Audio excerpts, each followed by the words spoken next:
Hello friends, this is Chanchal Antony from the Department of Computer Science and Engineering, AJIT Mangalore. So today we'll be moving on to the last chapter, the fifth chapter of the third module, security at the transport layer.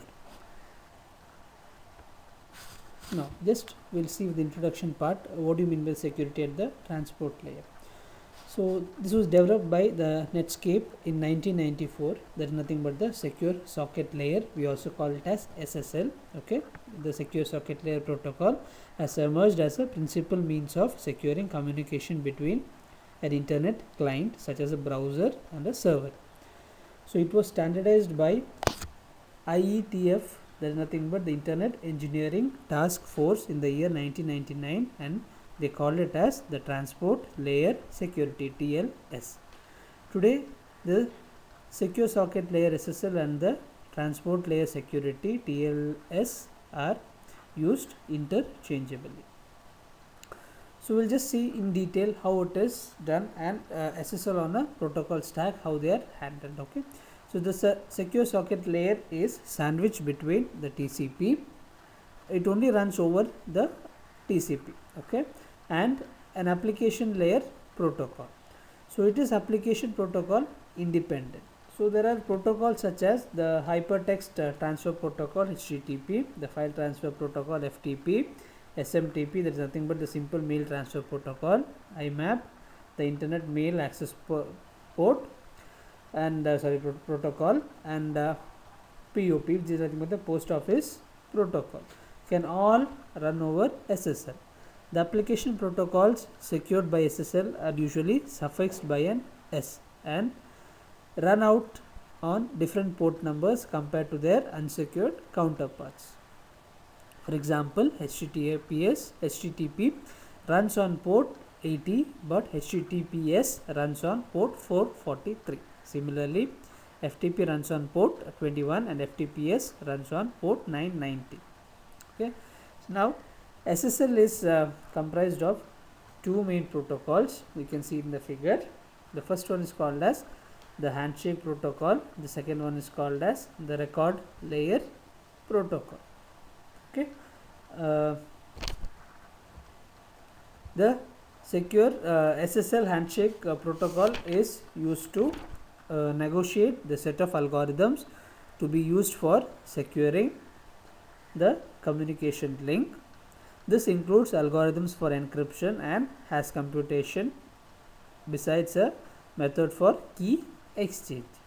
The server authentication in SSL is mandatory and performed as per the handshake. The handshake protocol is also responsible for deriving keys for encryption and MAC computation. So MAC is nothing but message authentication code. Okay, so actual job of providing message authentication plus the integrity checking and encryption is performed by the SSL record layer protocol. It sits just below the handshake protocol and protects each message exchange by the two communication parties. The record layer protocol also detects replayed, reordered, and duplicate packets. So here we just next we'll be introducing the handshake protocol, and then we'll move on to the record layer protocol. So this diagram you can see the applications like HTTP, FTP are on the top layer. The next layer is the SSL handshake layer, and next you have got the record layer protocol. And as it is told, it sits over the TCP. Okay. So next we'll move on to what do you mean by SSL handshake protocol.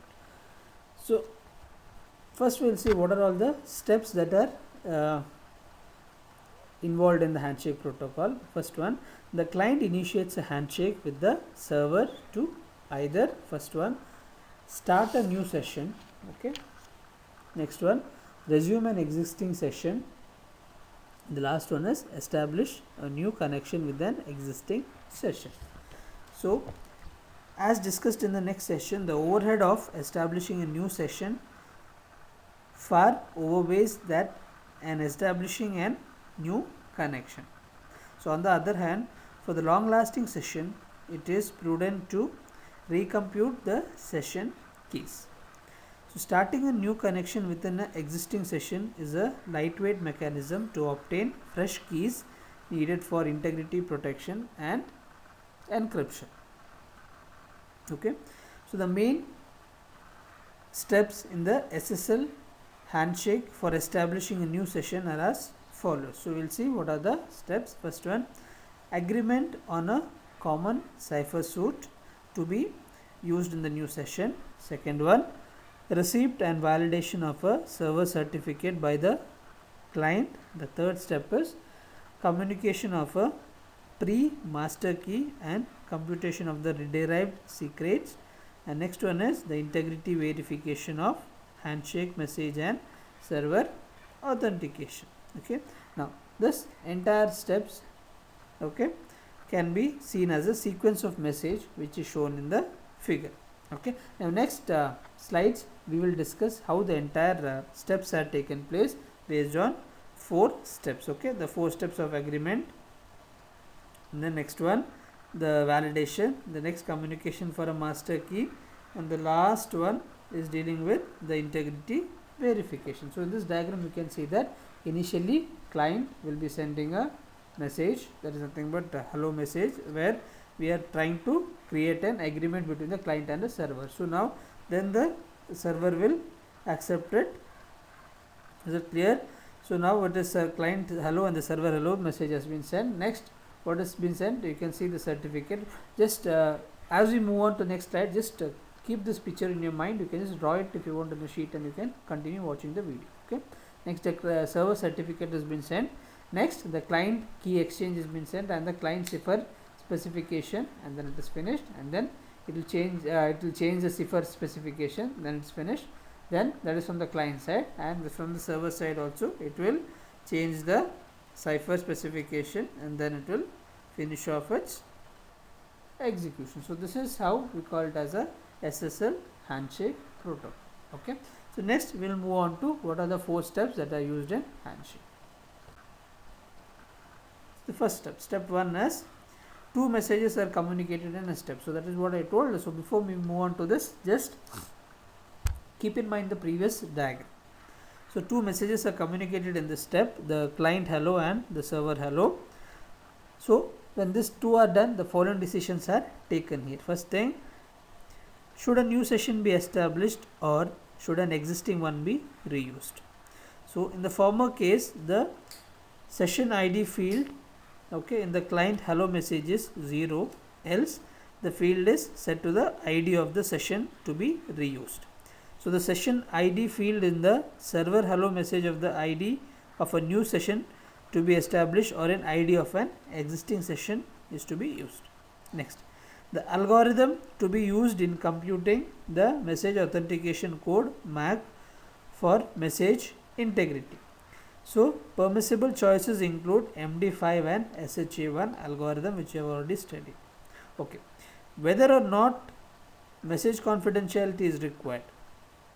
If so, the encryption algorithms like the data encryption standard DES, 3DES, and the advanced encryption standard AES, RC4, etc., and the key length. So these are nothing but some of the encryption algorithms that has to be used, and including the key length. Next, the key exchange method used for communicating the pre-master secret. Okay, now in addition to agreeing on a cipher suit, both the sides chooses and exchange 2 32-bit nouns, that is nothing but RA and RB in the first step. Okay, next we will move on to the second step. Okay, now what do you mean by the second step? In the second step, the server communicates its certificate to the client. So you can see in the figure. Okay, so again I am telling you, please do write down the figure before you continue with the process, so that you can verify it and you can refer it. Okay, so the server communicates its certificates to the client. You can see that from the server server certificate is sent back.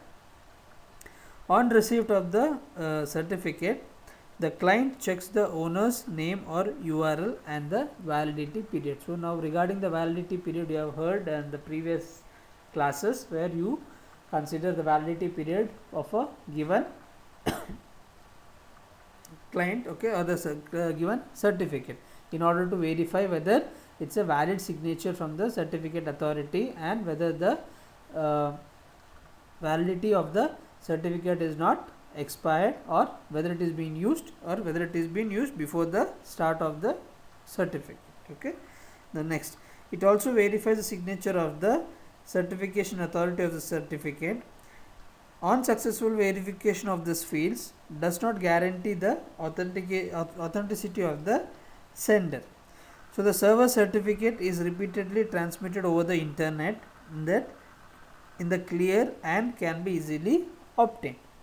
Anyone could impersonate the server if dispatch of the certificate was all that was necessary to establish the server's identity. So authentication of the server only occurs at the end of step 4. So next we will move on to the third step, which is nothing but communication of a pre-master secret and communication of the desired keys.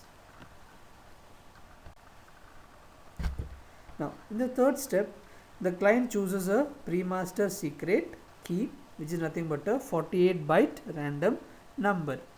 The pre-master secret is encrypted with the server's public key and sent to the server in the client key exchange message. So now thereafter both client and server compute the master key. Now this is a HMAC, which is nothing but a hash based message authentication code style function F of the pre-master secret.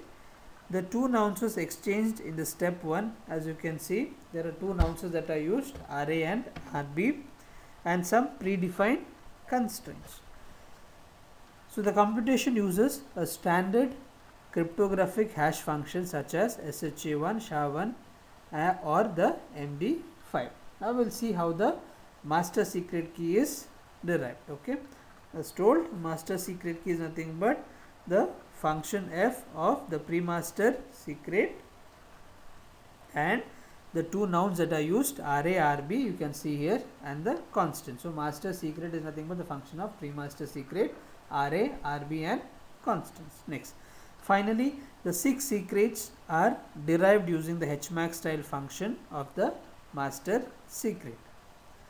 The two nonces and the different predefined constants, like the derived secret I, which is nothing but the function of master secret, RA the nouns and RB the nouns and the constant, where the value of I as shown in the derived secret will always be greater than or equal to 1 and less than or equal to 6.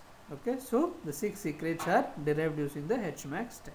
Now the 6 derived secrets are, we just go through what are the 6 derived secrets. The first one, initialization vector for encrypting the messages from client to server. Next one, initialization vector for encrypting messages from server to client. Next one, the secret key for encrypting the message from client to server. The fourth one, the secret key for encrypting messages from server to client. The fifth one, the secret for computing the keyed hash on messages from client to server, that is a client MAC secret. The last one is the secret for computing keyed hash on messages from server to client, which is nothing but the server MAC secret. So this is the third step. So you need to remember the master key that is being computed using a standard cryptographic hash function, okay, which is nothing but a function of the pre-master secret, the two nonces RA, RB and the constant that are used. So finally, using this, the 6 secrets are the 6 secrets are derived using the HMAC style. Okay, the first secret as told, where the derived secret 1, 2, 3, 4, 6 vary from the value 1 to 6, and the functions that are used are the master secret, the two nouns RA, RB and the constant. So this is the third step. So next we will move on to the fourth and the last step. So the fourth step involves the exchange of two messages in each direction. Okay, so now there is a message that is being sent, the client key exchange. So the client change cipher specification. So now we'll see how the fourth step works. The change cipher spec, you can see it in the figure. Okay, message, the first one of those that has been sent is nothing but the change cipher spec. The party then sends this message signals that from now on the cipher suit just negotiated and the keys just computed will be used. The second message in this step is the finish message. This message includes a keyed hash on the concatenation of all the handshake messages sent in the preceding step. Okay, plus a predefined constant that is used. The keyed hash serves as an integrity check on the previous handshake messages. So after the server receives the change cipher spec and finished message from the client, it verifies the computation of the keyed hash. How it does is, it then computes its own keyed hash that covers the previous handshake message plus a predefined constant, which is distinct from the one used by the client. Now what happens? The client receives the keyed hash and then it verifies. So this is what has been told in the second step, where the authentication of the server only occurs in the last, or that is the end of step 4. Okay, now only at this point, okay, the server authenticate to the client, or the server is authenticated to the client. Now this is how the entire SSL handshake method is taken care. So you can just I'll just revise it once again. So there are 4 steps in the SSL handshake method. The first step is where you are trying to communicate with each other to create an agreement, or a session is created on a common cipher suit. The second one is the receipt and validation of the server certificate has been done when the server sends a certificate to the client. Okay, now this is verified by the client because server is sending the server certificate, which is authenticated by the certification agent or certification association.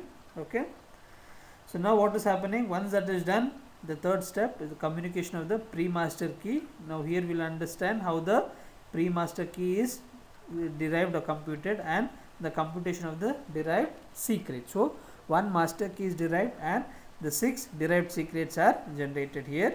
So as I told you, the master key is nothing but the function of the pre-master secret, the nouns array, RB and the constant, and the derived secrets, which ranges from 1 to 6, are nothing but the function of the master key, the 2 nouns is array, RB and the constant. Okay, so this is regarding the SSL handshake. This is one of the important question in the exam. So they can ask you explain the SSL handshake method, or explain the method of SSL handshake protocol, or explain the SSL handshake protocol. So anyway they can ask it.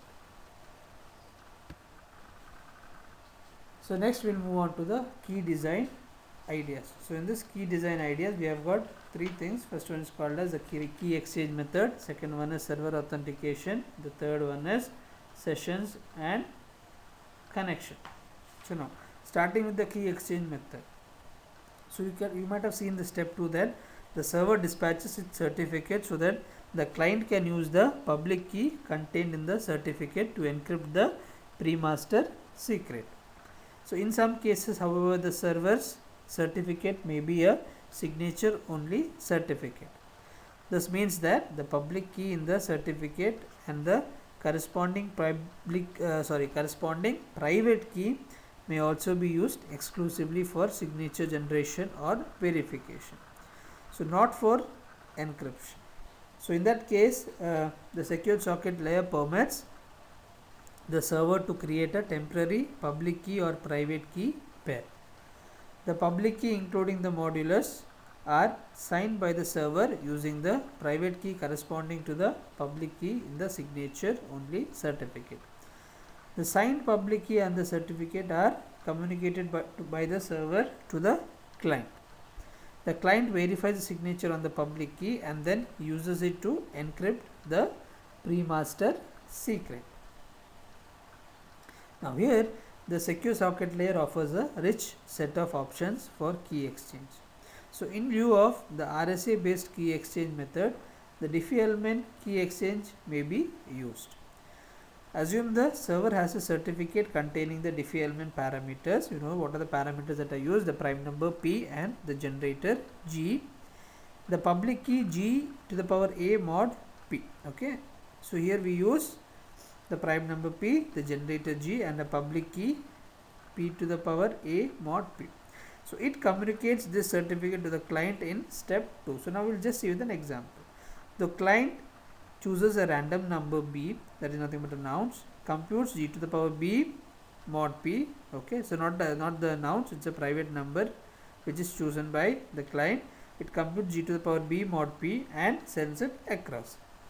Then the server and the client respectively computes G to the power B mod P whole to the power A mod P and G to the power A mod P whole to the power B mod P. So here A is the private key of server. Okay, the two computation yields the same result, G to the power G to the power AB mod P, which is the pre-master secret. This option is referred to as fixed Diffie-Hellman key exchange. Okay,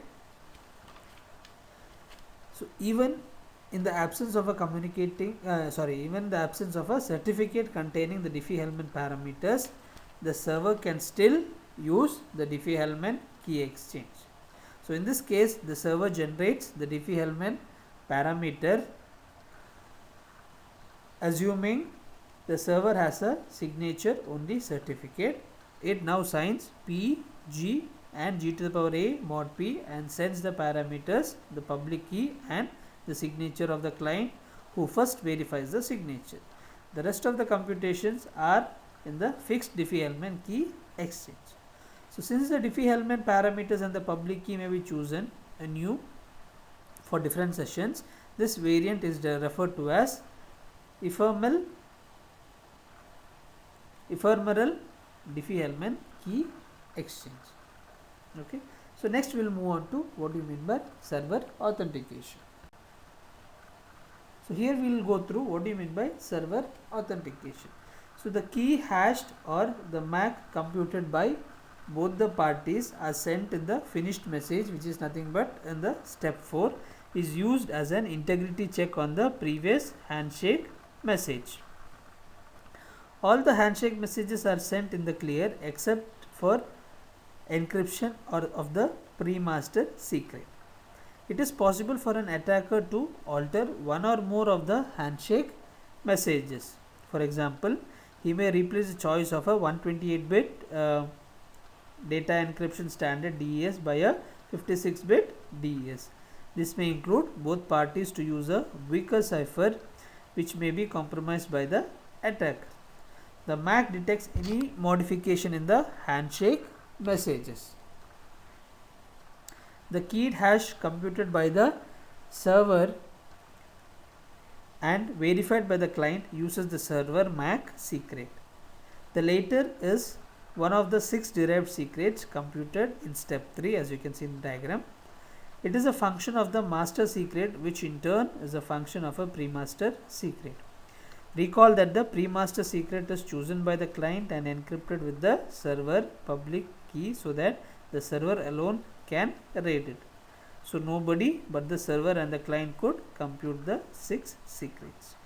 So only after the client receives and verifies the keyed hash from the server, it is convinced that it is talking to the authentic server. Okay, next we will move on to the session and connection. So it's a very good security practice to change keys during a long lasting session. The secure socket layer has provision for changing keys by creating new connection within the existing session. By far the largest component of the overhead is creating a new session is the private key operation, that is nothing but the decryption of the pre-master secret at the server. This overhead is obviated by creating a new connection within the existing session. So in creating a new session, the pre-master secret, which is a part of the existing session, state is not chosen anew. Instead, a new master secret is computed as a function of an existing pre-master secret, and two fresh nonces contributed by the client and the server.